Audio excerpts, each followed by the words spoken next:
All right, welcome back to the show. Having a good time here on a Tuesday, getting set for the conference championship games. Both scheduled for Sunday, 3 and 6:30, and they're going to start out with the NFC game.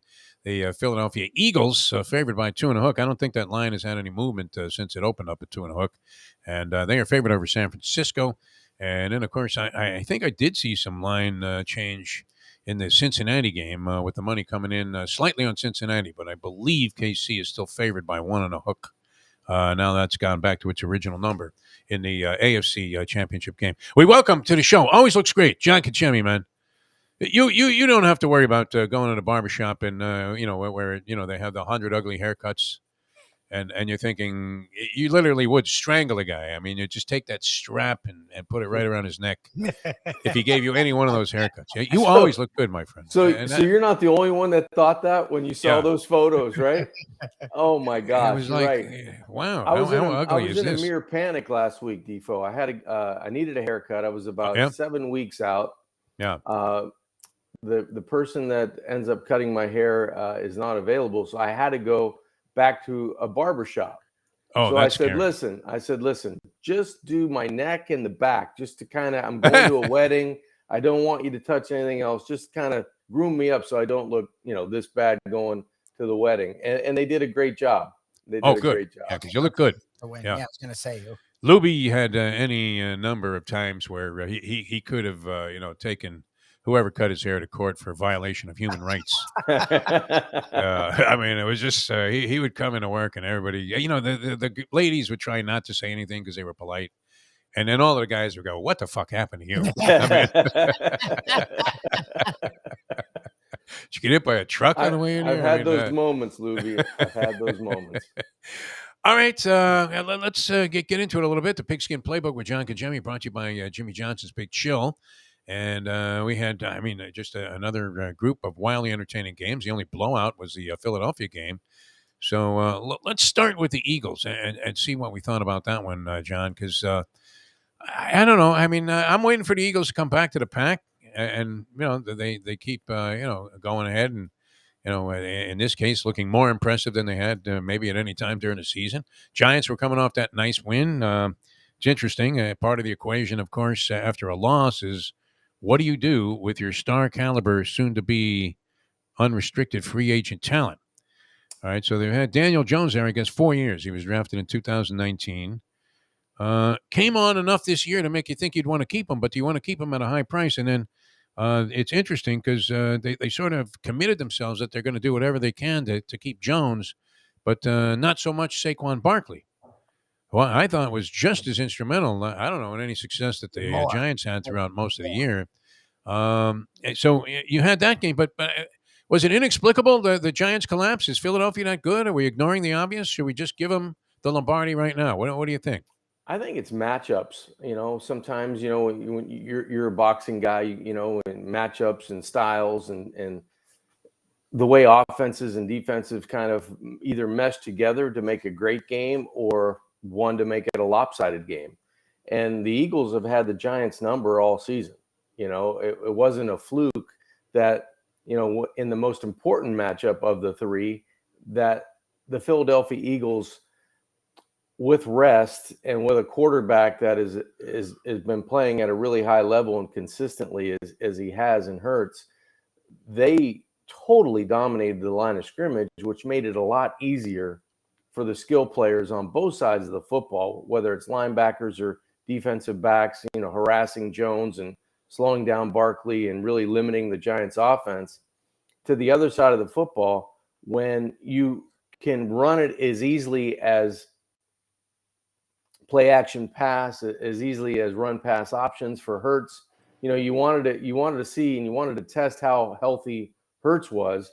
You looked at the beginning of the game and you go, uh-oh, if you're a Giants fan, because this guy was hitting on all cylinders. And I just think Philadelphia, I didn't know they were, I felt like they were a really good team, but I didn't know if they were going to live up to the 13, 14 wins that they were able to stack up in the regular season. But they are that good, and their numbers prove it out. And when the Giants kind of look at how the Giants went about their season, they went in spurts, but they never did anything against the Eagles. They never really did anything against this Eagles defense. So that was a bad matchup to start. And then when you play in a dominating fashion, the spread just gets wider. Franchise tag is $32 million for a quarterback. Nice work if you can get it. There are any number of guys that could be franchise tagged, including Daniel Jones. Now, this Joe Shane, the general manager, has a lot of very vital, critical decisions to make if the Giants are going to improve. There's naturally optimism there, much more so than there is even here with the Miami Dolphins, who kind of fizzled out a little bit towards the end of the year, losing 5 of their last 6, just barely getting by the Jets in that game, and then being competitive, but losing to a Buffalo Bills team that somehow fell apart at the end of the season. And maybe that was more of an indication of where the Bills were at than the Giants, that playoff game that the Miami Dolphins were involved in the opening round. But, as you look at these guys, I mean, would you go ahead and invest a lot of money in Daniel Jones right now, or would you figure you kind of piss around, throwing some numbers out there, and never quite come to an agreement? Say, hey, well, why don't we go one more year in the franchise tag? Does he not need another year to distinguish himself? In your opinion, would you be jumping the gun by giving this guy like $160 million contract over the No, next I 4 think years? I'd probably take the latter, slow play it a little bit and see where it goes, because you never know what's going to happen in free agency. You don't know who's going to be out there. You don't know if you want to start over again. Starting over again with a young quarterback sometimes is very difficult, because when you take a look at, you go back and you pick guys from the first round, you got a can't miss guy. Well, 3 years later, you're sitting in that same position you were in, trying to tread water and trying to get to the playoffs and trying to make the next step. You've got a guy that when he's been good, he's been really good. He's been better than advertised in terms of when you look around the league and you go, okay, I have our elite quarterbacks, and there's only a handful of those. You've got the next tier, which sometimes Daniel Jones fits into nicely. And if you get better around him, at wide receiver, I'm not talking about, Saquon, at wide receiver, you're going to get more production out of him. So that's a tough one for Joe and the Giants right now. First year they make the playoffs. They weren't supposed to be where they ended up this year, and I think they overachieved in Joe's first year as general manager. But in saying that, now the expectation is, well, you're going back again, right? And you got to go back with Daniel Jones because he was the guy that led you there. And I don't know if all the talk about Saquon Barkley not wanting him back, who wouldn't want that guy back? But you can't pay everybody. So it's very difficult for the Giants with the expectation bar now set at playoffs, and anything else is a disappointment. The inclination to give big money to a running back obviously is one that is thought out badly over especially the last 20 years, where you don't necessarily see high draft picks invested in running backs anymore, and then you don't see this kind of money invested in running backs, and when you have, it hasn't necessarily worked out. I mean, well, Defo, just take a look at where the Tennessee Titans are. Watching the playoffs with their high prize running back. Take a look at Dallas. They really didn't need Zeke, to be honest with Pollard's you. become the better. He's fallen off, it seems. So Pollard was the big guy, as you said, guys, and so where does that leave you? I mean, just take a look at the model around the league, and it's really 2 guys now, maybe 3. Yep. That's the model at running back, because one, it saves the wear and tear on one guy. 2, it saves the money on the salary cap.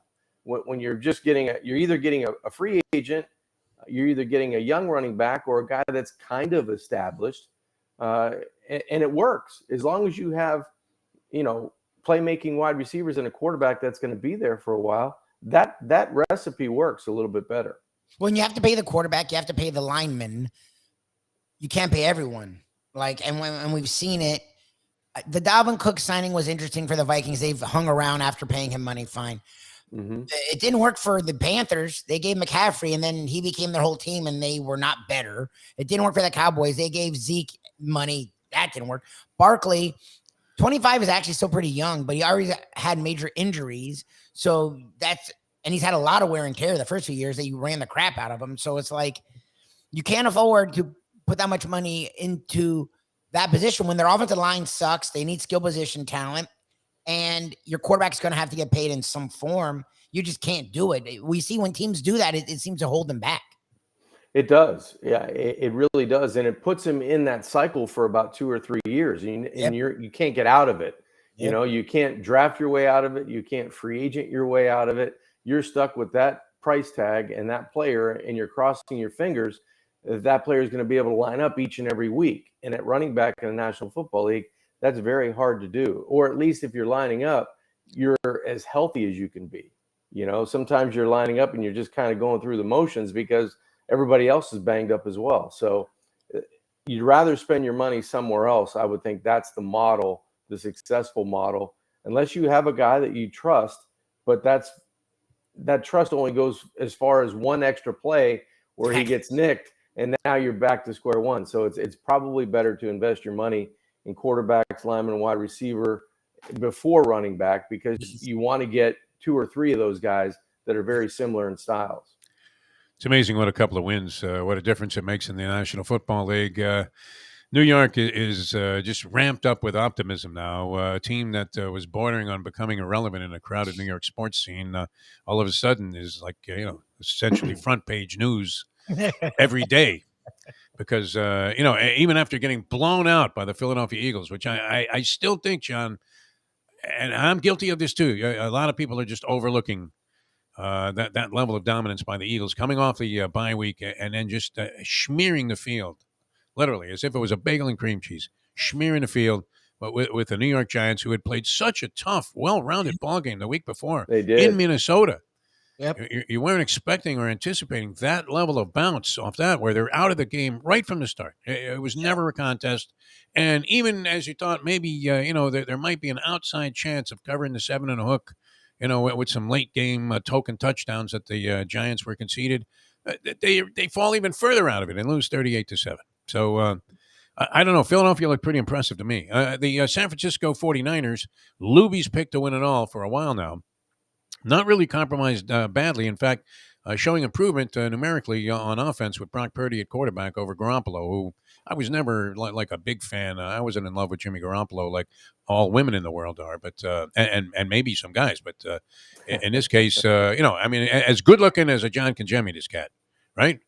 Jason Cole has such a man crush on Garoppolo. You would think, that he was speaking for Gisele Bundchen. Who's connected right away with somebody else. You notice that? It's always the pool guy. It's always the pool guy, man. It's always the pool guy. Yeah. I got to come back as the pool guy. Hey, you know what, guys? It's unbelievable how San Francisco, the expectation with Garoppolo was pretty high. I would think, and he was the second guy. He wasn't the main choice. Trey Lance was the guy that was supposed to be the quarterback of this football team. But when you look what Brock Purdy has done, boy, not only stabilized the offense, but in some ways exceeded what they thought he could do, right? Just, distributing the football, getting it out, making good decisions, throwing it away, scrambling when he needs to. But this game is going to be all about defense. And I don't know if you're going to get much offense. It's going to be tough for both sides. But if I had to flip a coin, I would probably take the home team in this one, only because it's not going to be a weather issue. I just think that when you can have the quarterback be 30-40% of your run game, if it goes that way, it's a little bit tougher to defend that run pass option where you're feeding the football and you're freezing linebackers. Remember when San Francisco, that was the first week that we saw glimpses of inaccuracy with Tua when the Dolphins went out there, because they were so active in getting into passing lanes. They were getting deeper. They were confusing, the timing of the Dolphins offense. I think the same thing can happen on the flip side when you take a look at Philadelphia. Yeah, they're going to respect McCaffrey, but they're really good up front. The offensive line for San Francisco, dominant. That's going to be a huge magnifying glass type of thing for guys that played offensive line, defensive line. They're going to be looking in the trenches, because whoever wins that kind of battle is probably going to have the game tilt towards them. So this is going to be a defensive game for sure. One would think, and yet we've seen teams score points on San Francisco. Oh yeah. And I keep thinking of Purdy, and I have the image of the guy on the still rings, right, where he's got what is that, the It's Iron Cross they call it, Yeah. and the guy's starting to tremble, and he's only got to hold it for like another split second, and then fuck, it crumbles, and it seems like Purdy's been teetering on that ledge. Where you're waiting for him to have the game where he comes back to the pack, and you wake up and realize you were playing Mr. Irrelevant out there at quarterback. Now, to his credit, he hasn't made the bozoic play that does your team in, but he has flirted with it, which I suppose is true now of all quarterbacks, no matter how accomplished they are, including Josh Allen, who started flirting with it all too often, and then Dak Prescott, of course, was a pick machine. But are you thinking? This is where they get him finally. This is it. Right? I mean, not that he's going to fold under the pressure. I think he's shown that he can stand up to that. But you know how it goes, John. When a couple of those balls went straight into the hands of defensive backs and they dropped them, and you just call the guys back to the huddle and say, "Don't say a fucking thing." It's an incompletion. I know he nearly blew the game right there. It's a bad feeling, guys. And if this guy could right, catch, though, Defoe. It's teetering on. You saw glimpses of it in the Dallas game where you go, "Wow, where was he throwing that one?" Yeah. Or that ball. A couple of weird ones. Completed. It was completed, but man, it looked funky. It wasn't even. It was a knuckleball kind of flying out there. Yeah. And Philadelphia could make you look like Dallas's defense because Dallas defense has some talent up front. They can get after you, from the quarterback spot and move you around, move you off that spot, make you feel uncomfortable. Philadelphia does the same thing. So you're right. If the game just kind of starts the way the Dallas game started, and it's 3 and out, it's incompletions, it's almost didn't look great. Yeah, interceptions. You wonder how long that's going to continue. Now they were able to put a stop to it at halftime, kind of turn it around and really zero in on what they wanted to do. It'll be different on the road. Hostile environment, loud communication.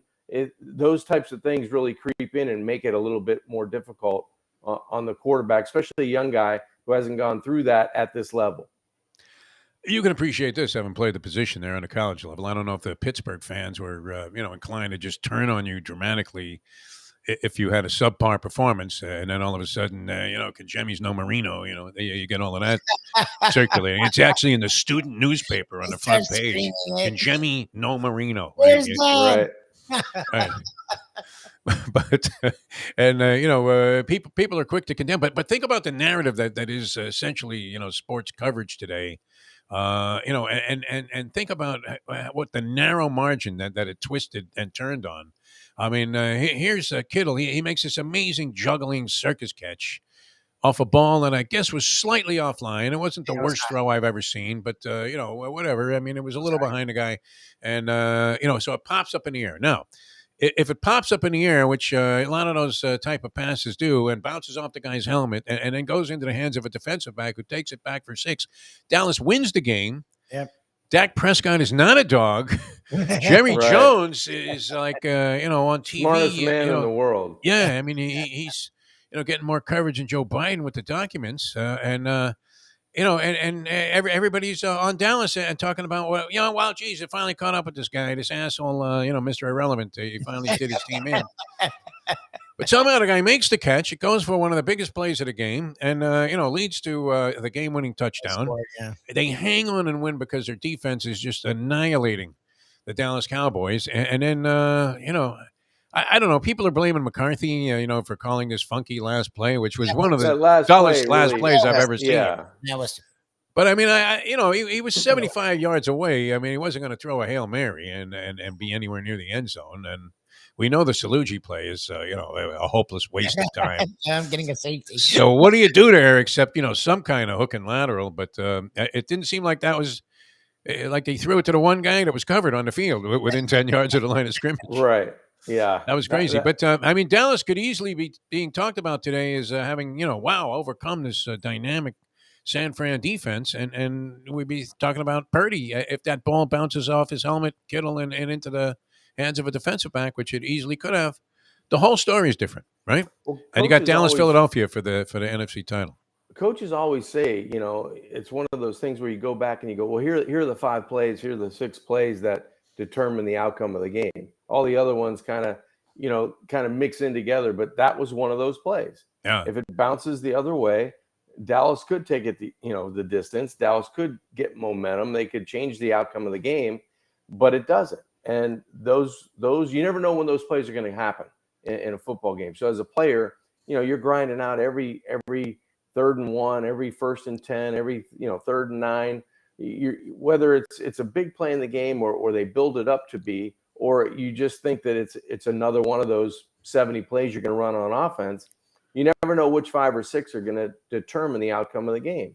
And for Dallas, it could have been on special teams with their kicker and the woes that they've been going through. Wow. If they that turn that was around, a factor, I guess. maybe also. that gives them momentum. Maybe that boosts, their confidence, because you feel like as an offense, you don't have to get it to the 20-yard line. You don't have to get it to the, inside the 25 to make sure you have a legitimate chance at scoring points. But yeah, you're right.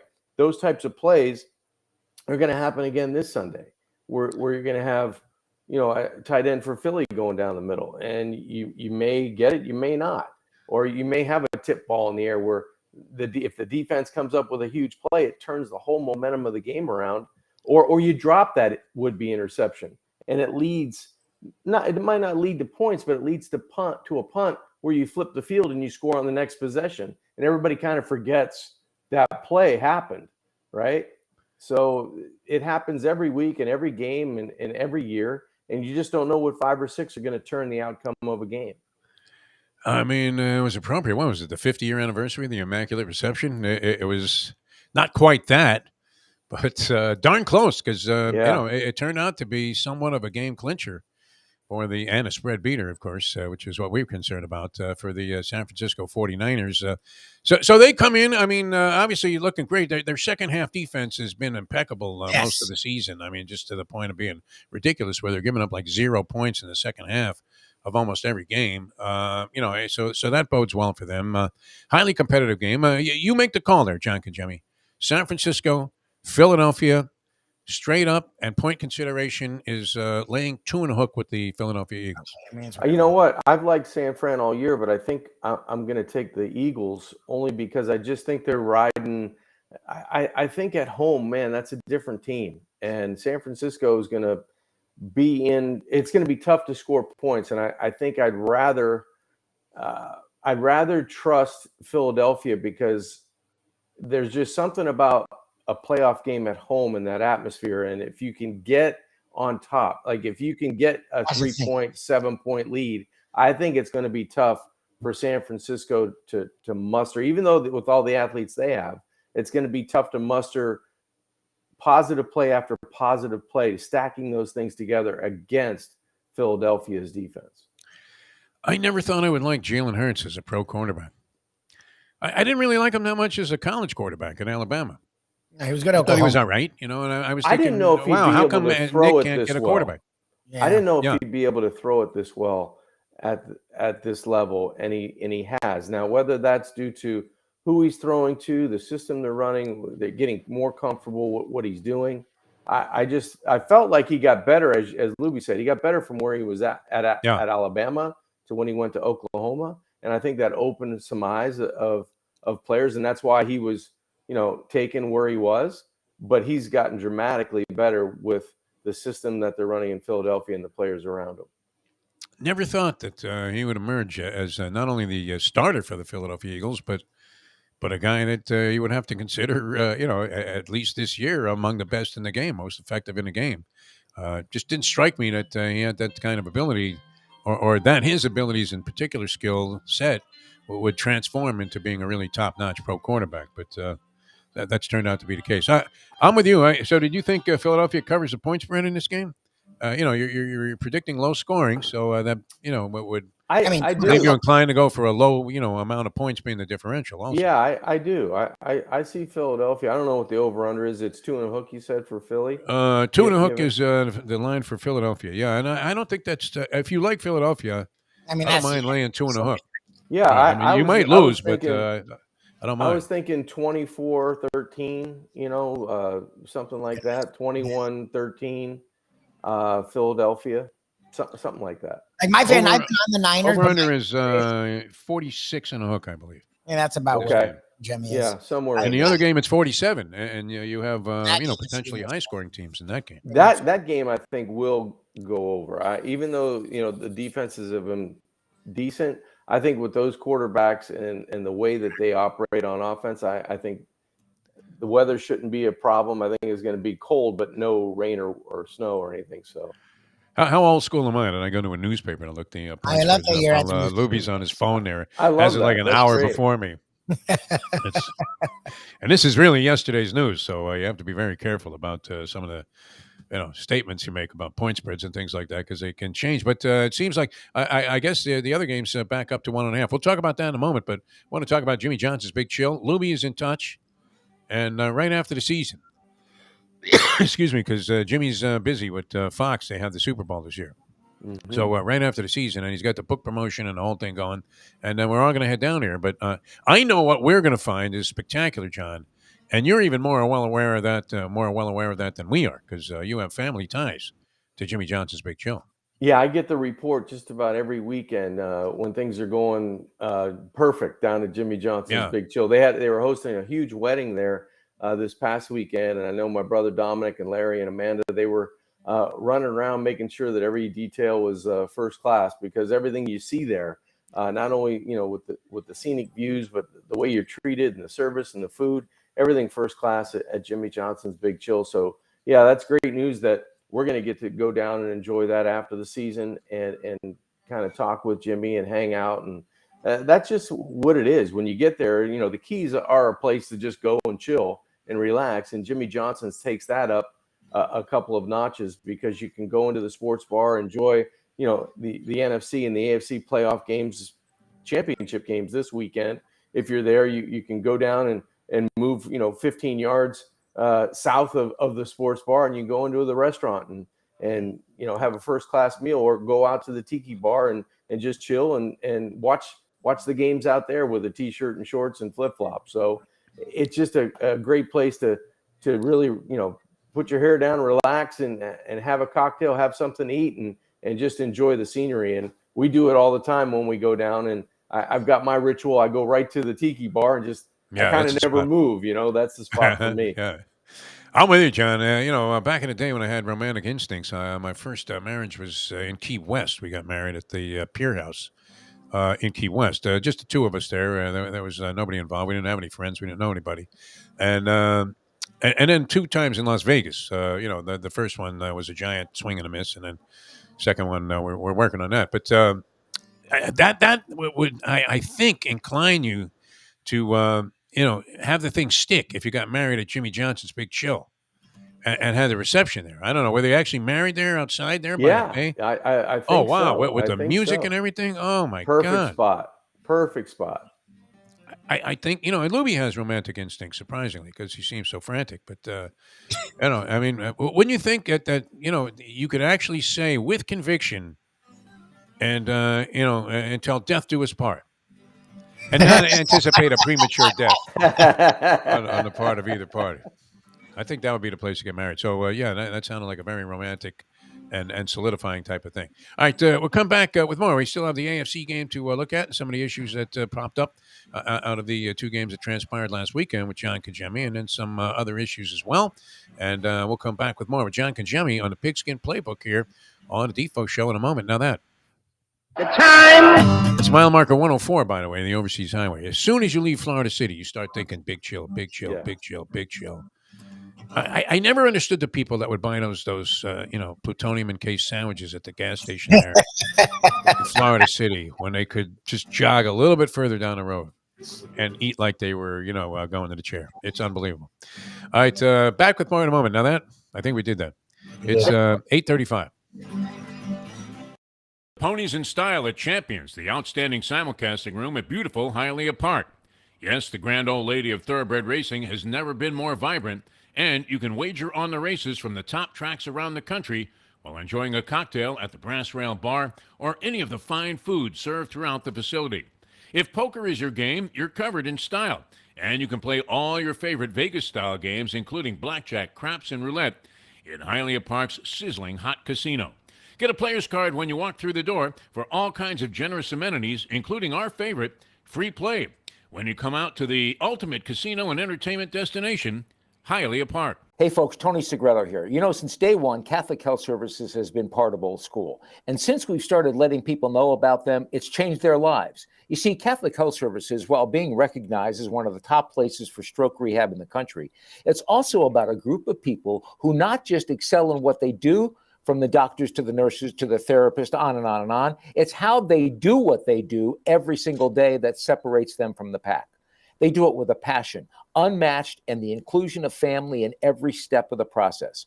Trust me when I tell you this. If you want the best, unmatched rehab with a special group of skilled, caring people, there is truly only one place, and that one place is Catholic Health Services. These days, we're all looking for comfort anywhere we can find it. Thank goodness for Landlubbers Raw Bar and Grill in the Plantation location, because they are making sure you are as comfortable as possible. First of all, they're not only open for delivery and pickup. All you have to do is go to landlubbersbarandgrill.com for both pickup and free delivery. Their hours have changed a little bit. Monday through Thursday from 3:30 to 10, and Friday, Saturday, and Sunday from 11:30 to 10. You're going to have the best wings in the world. You're going to have a great burger. You're going to have their amazing soups. Again, Landlubbers, Raw Bar and Grill. It's nice and easy. Just go to landlubbersbarandgrill.com for both your pickup and free delivery. Thank goodness for Landlubbers for making you always feel right at home. Jimmy Johnson joins us here on the program. We do have to clarify one thing. You never had Jim Brown on the roster there at Oklahoma State, because I'm giving you Thurman Thomas and Barry Sanders for the last 12 years, but that's how the legend grows. But I do remember covering the Canes back then. And you came in with Sam Jankovic, bringing you in to follow in for Howard Schnellenberg. And it wasn't necessarily met with the kind of fanfare that the people should have realized that they were going to be in good hands. It was such a trying time for me because, I took the job because I wanted to live in South Florida. And, I left Thurman Thomas. And by the way, if you ever saw A Football Life with Thurman Thomas, he rips me. His mother, they filed a lawsuit. They did. They filed a lawsuit because they said, hey, we want out of that contract. We went to Oklahoma State because Jimmy Johnson said he was going to be there for my entire career. Well, my entire career was short-lived there. Yes. And so I left before he ever played it down. But I left him in good shape. Yeah, every place I've ever been, I left him in great shape. Yes. I left Oklahoma State. Pat Jones won about 10 or 11 with Thurman. And then I left the University of Miami and won a couple of championships. And I left the Dallas Cowboys in Switzer, of all people. he won a Super Bowl, going to work at 9 o'clock in the morning and going home at 3 or 4. Enjoy your trip to work with lots of laughs, thanks to Defo and Luby. Now on the Defo Show. All right, welcome back to the show, and it's going to be a lot of fun. Oh, they want me to update my computer. I'm going to say remind me tomorrow again. There, Remind later, yes. Didn't want to cut off John Congemi here in a technical disaster on the program, but always good to have John, and we want to get into this whole AFC side of things. But we had mentioned this before he came on, because growing up as a kid in New York, we didn't play a lot of tackle football in New York. There wasn't a lot of organized football in New York City. And then even later when I moved to Long Island, I guess we had a junior high team and a high school team. But nobody really wanted to be on them because they never passed the football. But I was an avid, you may consider this, somewhat wussified, but we were very serious about touch football, the way that we played touch football.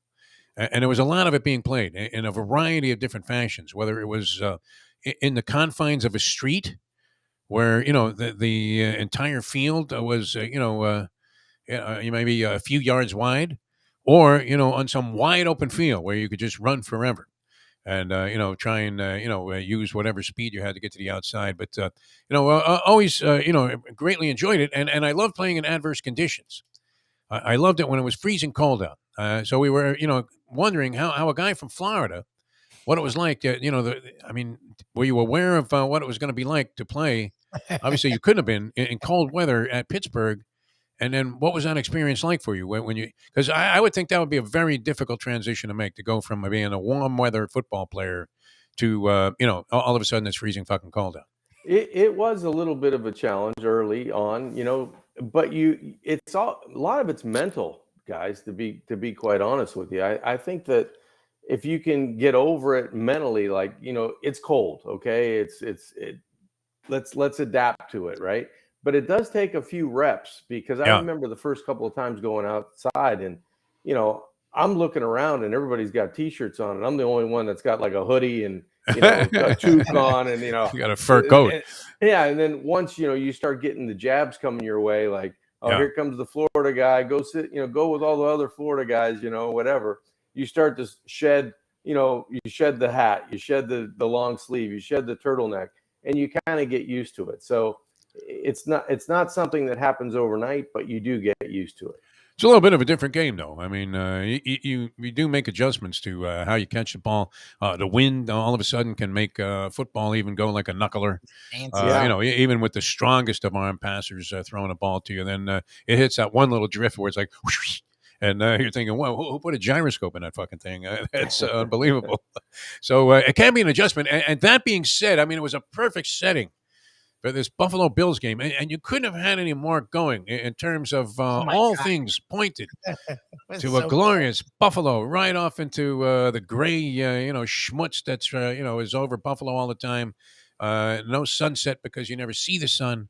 But I mean, they had everything. Hamlin's at the game. Hamlin's in the thing. They had survived this slop fest against the Miami Dolphins a week before when they were wrought with emotion and, still maybe in a little bit of a recovery mode from the shock of seeing maybe a dead guy on the field, for God's sake. I mean, I don't know that we can underestimate that, because what struck me, and I don't know if you found this in your travels around town, John, but all those people that had great empathy for the Buffalo Bills like a week ago went back, if they were Dolphin fans, to despising them and being thrilled. Hating everything about Buffalo. Yeah, and they were hoping that normal. Hamlin got hit Yeah. by a car on the way out of the stadium. Yeah. I mean, that's how callous we become.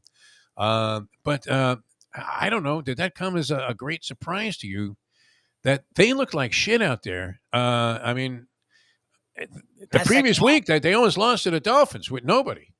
So maybe that was an indicator that things had kind of gone into decline. But what happened there? Because a few weeks prior to that, you would have thought, wow, Buffalo, they're dancing their way at least to a Super Bowl appearance.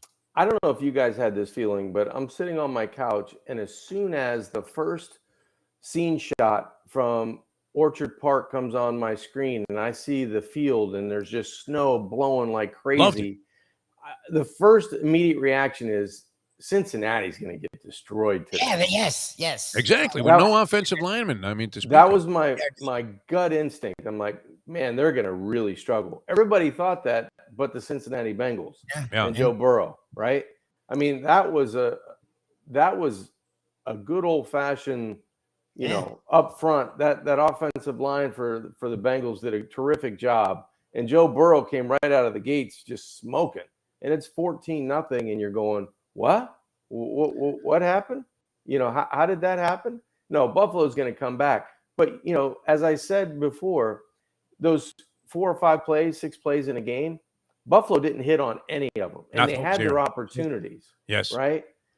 Those were game-changing plays. The ball sails over, Stephon Diggs's, outstretched arms that could go for 40, could go the distance. You don't know. But Buffalo missed on their opportunities, and that doesn't happen a whole lot. And over the past maybe month, even though they've been winning games, those plays were connections. Those plays were either they were connections and gave Buffalo a huge spread in the game, or they were missed opportunities by Buffalo and allowed teams to hang around, right? Cincinnati was good enough not only to hang around, they went out to a lead. They said, you know what, we're going to dominate this game. We're going to dictate how this game is played. And they really did from start to finish. Their offensive line with their starters in there was suspect. I mean, early in the season, we saw this when they got off to an 0-2, and I think, were they 2-4 at one point? A real crummy start. I know they had a tough schedule early in the season. I don't like to use that as an excuse, but we saw that come into play with the wild mood and play swings of the Miami Dolphins, where the schedule was soft and they won 5 in a row and then toughened up a little bit, and all of a sudden you're losing 5 5 straight. But yeah, I mean, their offensive line was nothing special to begin with. I didn't think.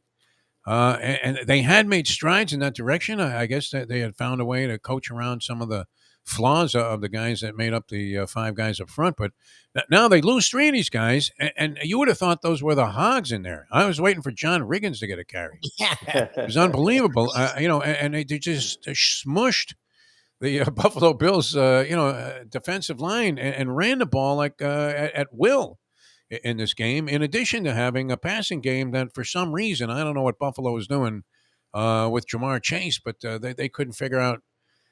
They're giving him 20 yards off the line of scrimmage, and he's catching these line of scrimmage passes. Couldn't have made it any easier. And then after that, they finally put 2 guys on him, and he blows right by him. Right. It was amazing. You could never have expected, I don't think, this level of ineptitude on the part of the Buffalo Bills. And then at the same time, the Cincinnati Bengals with the 3 replacement offensive linemen to dominate. Like it looked like the old Packers, right? I want to seal over here and a seal over here. Yeah. And these guys, you could see them getting cocky as the game wore on. It wasn't like they were just small holes either. Yeah.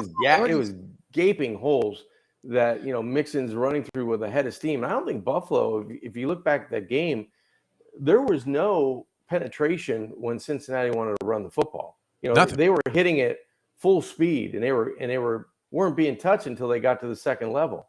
And that's something that Buffalo hasn't done with regularity. That's why they've been so good. They've been able to, slow down opposing running games, come up with turnovers, or get off the field to give Josh Allen and that explosive offense more opportunities with good field position. But, every time Cincinnati, if they did stall, Buffalo had 80, 85, 90 yards, looking ahead of them. They really never flipped the field on the Bengals, and Cincinnati cashed in early. They went right to the woodshed early, and it was 14-0, and you're going, uh-oh, if you're a Buffalo fan, that made you nervous, especially watching what happened to the Dolphins, last week when the Dolphins come out after halftime, they get a defensive score, they go up in a game, and Buffalo's barely hanging on to get to that round. So, yeah, that was, Buffalo wasn't hitting on all cylinders going in, but me personally, I still thought Buffalo, like I do for Philadelphia this week, that's the same sense I get. Philadelphia is going to be really good at home. Buffalo is going to be really good at home. Yeah, and that's why you had that, when the scene set came on, you're going, oh, snow, wind. Perfect. Buffalo's going to, just crush Cincinnati. And I couldn't have been more wrong. No, it was total domination, too. I mean, I don't even know if the final score there, what was it, 27-10? That was an indicator. It was irrelevant. It was almost how like thorough of a beating it was. Yeah. Yeah. Because, right from the very outset. And then every time when Buffalo did score, Cincinnati came right back and marched it right down the field like it was nothing. And, they settled for a couple of field goals in spots where they could have really extended that lead out there. But all right, so and have you ever seen anything as cool, John? I mean, having thrown a lot of footballs in your lifetime at all different levels, including the pros, as cool as that video of they talk about Joe Burrow being Joe Cool. I don't know that I've ever seen anything cooler as when he's in warm-ups and he flips the ball about 50 yards, he's by his own goal line out to the sidelines there, and he's throwing it to a guy who's just kind of jogging under it. But then he does a complete 360 spin. And did you see this clip yet? I did. I saw that. Yeah. I mean, how cool could you be? This guy's going into what should be a brutal physical, game with no offensive front whatsoever. It looks like he's going to be looking up at the lights from the opening moments. And cool. I mean, couldn't be any cooler than to have thrown that pass there.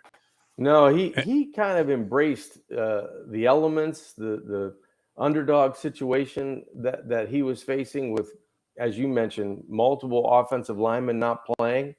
And I think that, he has this confidence in this air about him that he's going to be okay. Like, just follow me, guys. We're going to be okay. And it really showed through on the road against the Bills. And I didn't think that was going to happen. I didn't have that game playing out that way. But you're right. That clip of him throwing the football and just kind of pirouetting around and letting his body momentum take him, all the way around in a circle. And it's complete, like dime, 50 yards.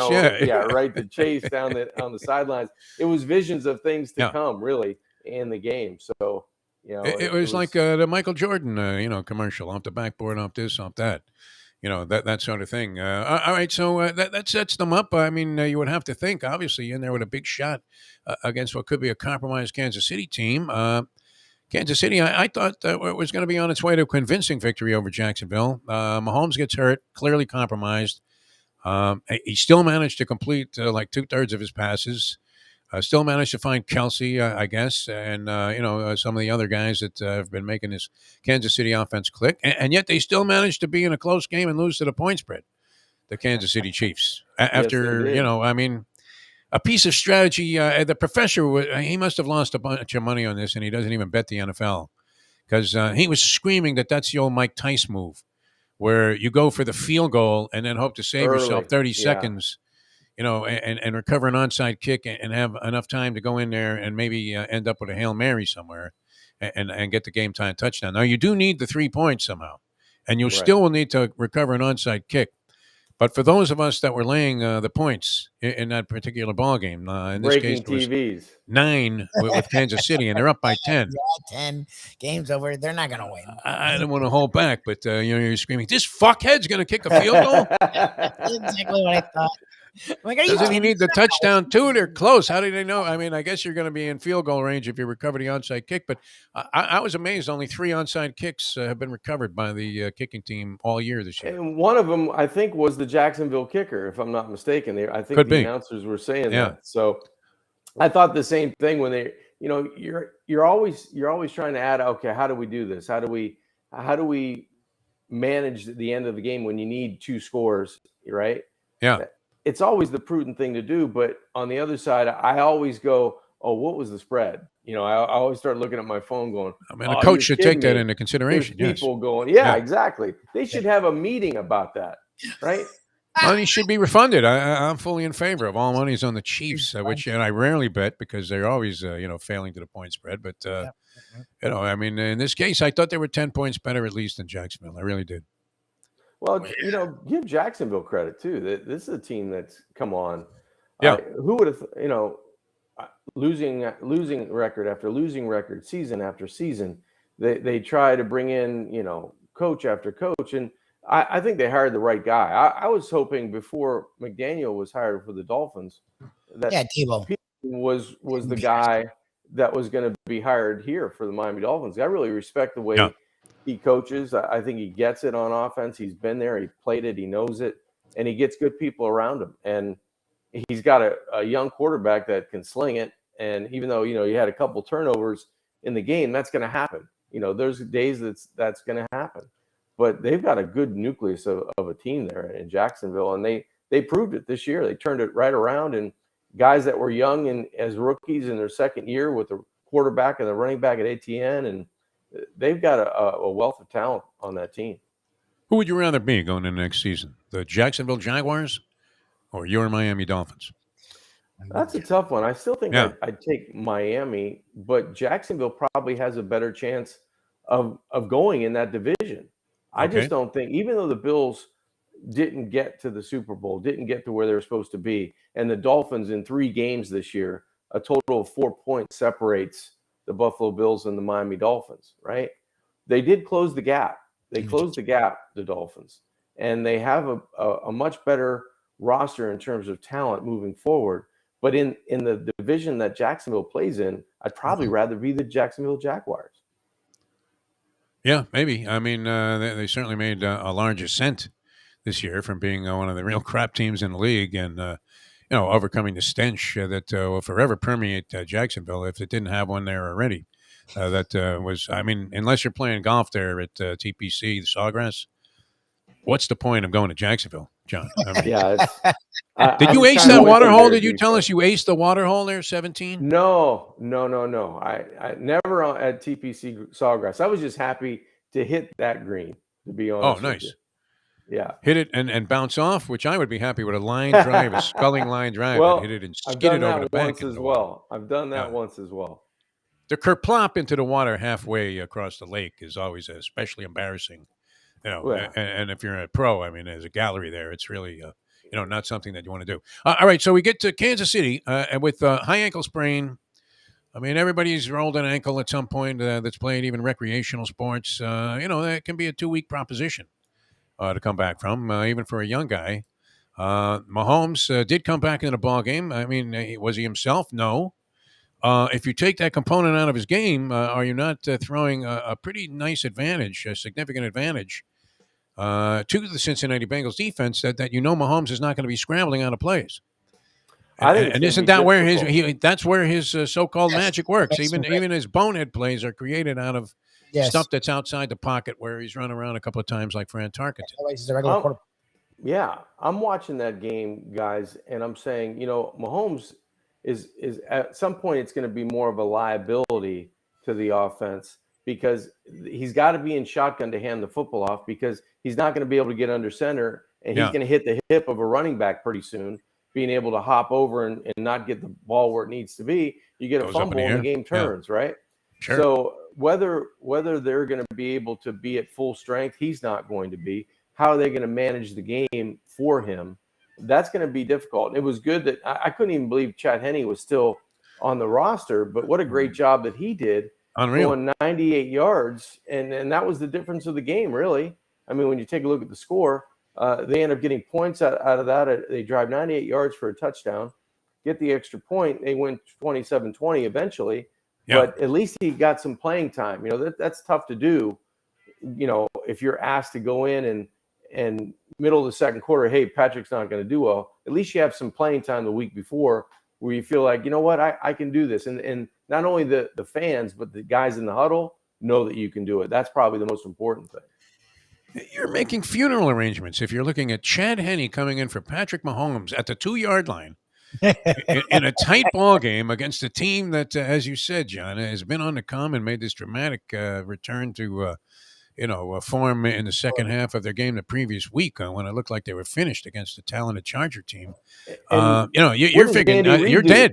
Yeah, he throws it on first down. Yeah, he comes out and they fire it on first down. Let's It move the wasn't ball. like they just handed the football off and Beautiful plays move. and punt and see how Patrick's doing. Yeah, they went right down and scored. So, gosh, Chad Henne, exactly. His last that pass was awesome. 2009, I think, with the Dolphins. He had a check down where he threw one backwards to some nondescript running back, and the guy got hammered, and lost 3 yards on the play.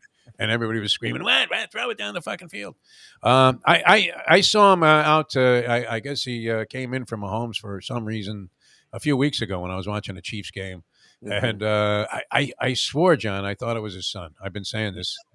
I said, "Wow, isn't that cool, man? Chad Henne had a kid, and he's in the league, but it's Chad, and he's been there 15 years." Yeah. We mentioned this earlier. Just a final thing before we get your thought on how this championship game is going to play out.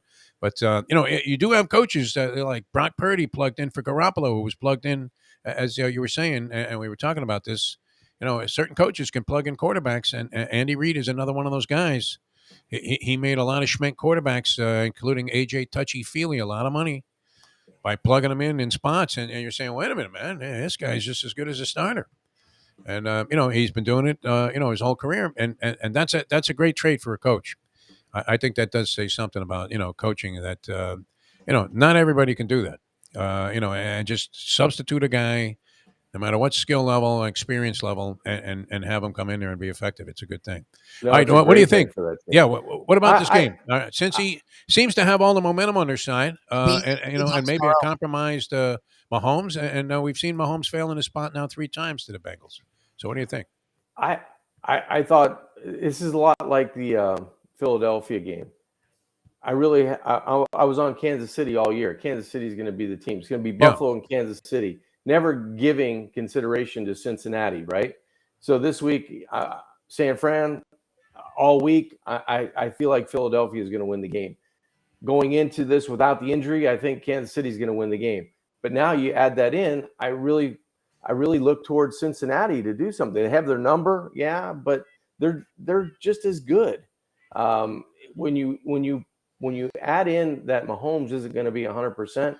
Boy, it could be it's a toss-up. Changes for me. everything. Yeah, I think I would go with Cincinnati. They're riding some momentum. I don't know if their offensive line is going to be able to hold up and play the way they did 2 weeks in a row against Kansas City. I think they were able to play well, mask it, do whatever. They had one of those days against Buffalo when Buffalo didn't have their offensive A game. I don't know if Kansas City is going to be able to have their offensive A game if Mahomes is 70%, 60%.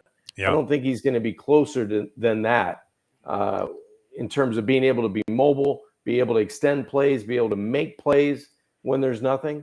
And I think Cincinnati is going to play him tight and find a way to win. This is, I don't know if it's good or bad, John. We agree on both games. Yeah, that's bad. Usually bad. Bad for our public. Yeah, Yes. it's bad for the public. That's when you just sit on the bench. You just kind of sit on the bench. I'm thinking since he has the momentum going, Mahomes compromised. You need Mahomes to make one or two of those fluke plays that he orchestrates during the course of a game.